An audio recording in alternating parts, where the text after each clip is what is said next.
All right, let's get right into it. When you hear the name Faust, you probably think of one thing, a guy who makes a deal with the devil. But honestly, that's just scratching the surface.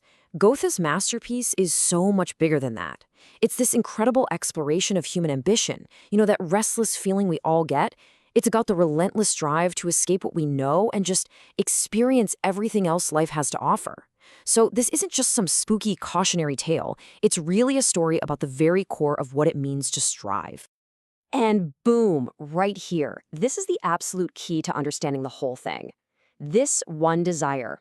This is what kicks off Faust's entire journey and his infamous pact. See, he's not after money or power. Not really. What he wants is the process, that endless forward motion of the chase, right up until his very last breath. I mean, it's a huge question, isn't it? What happens when the finish line isn't your goal, but the one thing you have to avoid? That's the crazy, core dilemma we're going to unpack by following Faust on his wild, chaotic, and globe-trotting quest for fulfillment. So, to really get where Faust is going, we first have to see where he's coming from. And it all starts with him being a profoundly, deeply unhappy scholar. This guy is basically the smartest person alive. He's mastered philosophy, law, medicine, theology, the whole shebang. But after all that learning, he just feels hollow. He's figured out that you can't find real understanding in books. You have to go out and live it. He's absolutely desperate to trade all that knowledge for just one single moment of genuine, real-world experience. This is a perfect way to picture what's going on in his head. It's like he's caught between these two completely different worlds. On one side, you have his entire life up to this point. Books, labs, endless study. And to him, it all feels like a prison. But on the other side, that's everything he's dreaming of. Freedom, nature, the thrill of real experience, actually living. He feels trapped, and he is desperate to break out. And this profound sense of dissatisfaction, this is what leads him to do something drastic. He summons a demon. But this isn't your typical sell your soul deal. Now, Faust makes a pact that is specifically designed for one thing, to make sure he can keep on striving, forever. Okay, so here's the fine print of the deal, and it is absolutely crucial.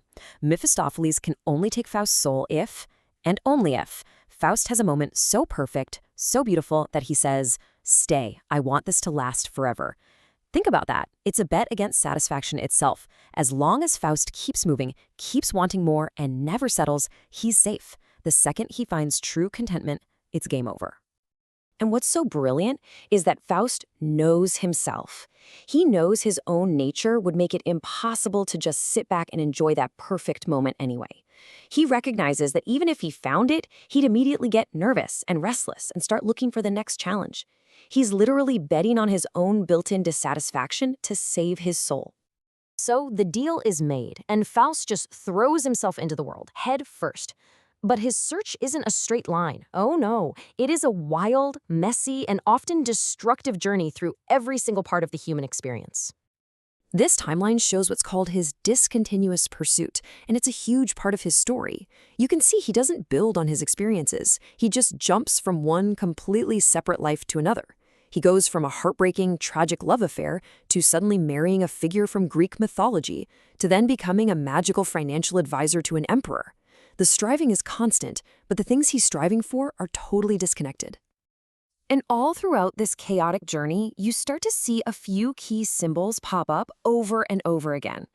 Alchemy and magic, those are his tools. They're how he bends reality and gets those intense experiences he could never find in a book. The study is always there in the background, reminding him of the prison he's trying to escape. And nature always represents his ideal, that place of freedom and renewal. Okay, so all of this brings us right to the philosophical heart of the story. You could call it the satisfaction paradox, and it's the central contradiction that fuels Faust's entire existence. Just let that sink in. The very thing he is chasing with all his might, that single perfect moment, is also the one thing that will literally cost him his soul. His greatest hope is also his greatest danger. He is running at full speed towards a finish line that he must, at all costs, avoid ever crossing. And that really forces you to ask, what is he truly after? Is it the feeling of satisfaction itself, or is it the thrill of the chase?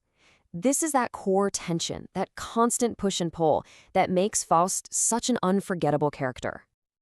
So, after an entire lifetime of jumping from one extreme to the next, where does Faust finally land? Does he ever solve this paradox? Well, the answer is yes, but probably not in the way you'd expect. Now, he's an old man, he's blind, and he's near the end of his life, and he takes on one last massive project. But this time, it's different. He uses his power not for himself, but to reclaim land from the sea, creating a new, thriving place for people to live and be productive. For the first time, his striving is pointed outward, toward a legacy for others. And here it is, the ultimate revelation.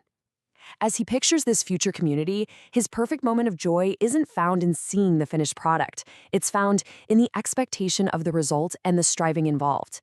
It's the anticipation, the vision, the process of working towards that goal. In that moment, he finally finds a kind of satisfaction he can embrace without fear. And so, Faust's story leaves us with this one final, powerful question. It suggests that maybe a meaningful life isn't found in reaching our goals, but in the relentless, passionate, and purposeful striving towards them. In the end, it's the pursuit itself that saves us.